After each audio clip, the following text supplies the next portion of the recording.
Oh boy, it's that time again! Sonic 4 is official and it's coming out next year. So instead of being any amount of a reasonable person, I'm gonna over-speculate about 30 seconds. First things first, if Metal Sonic and Amy didn't make it obvious enough, the alluding to time and the motif of Sonic Boom in the background means this is in fact a Sonic CD adaptation. You know what that means? Time travel! I am very curious about how they're going to work in time travel to the plot, and if they're going to include the whole going into the past to turn the future from a bad one into a good one bit that CD's gameplay revolves around. And as much as they adapted Sonic Adventure 2 really well, there were changes because simply put, this version of the series having its roots in a buddy road trip movie means it does have to be somewhat reasonable and realistic.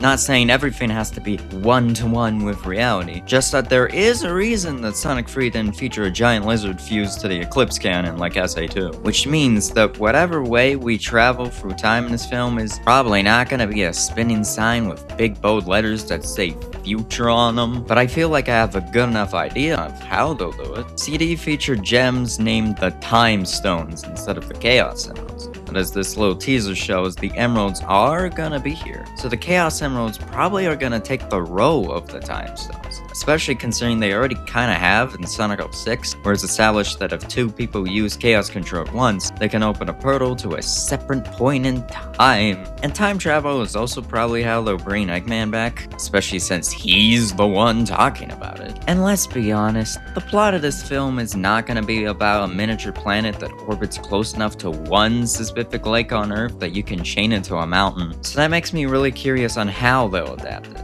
If I had to take a guess, just like how Sonic 2 had sequences that are clearly references to Ice Cap and Labyrinth Zone, one of them was just a similar snow-covered mountain in Siberia, instead of on a floating island held up by a green rock. And even the giant temple that very much does not exist in the real world was simply hidden away in a very real ocean.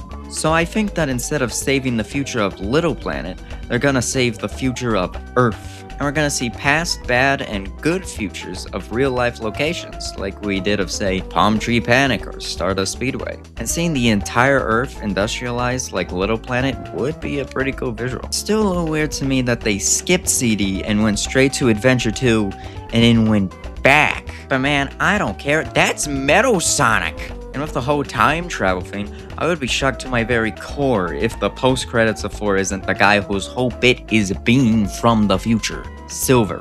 But for now, I guess all we can do is wait and hope that it's better than the game Sonic 4.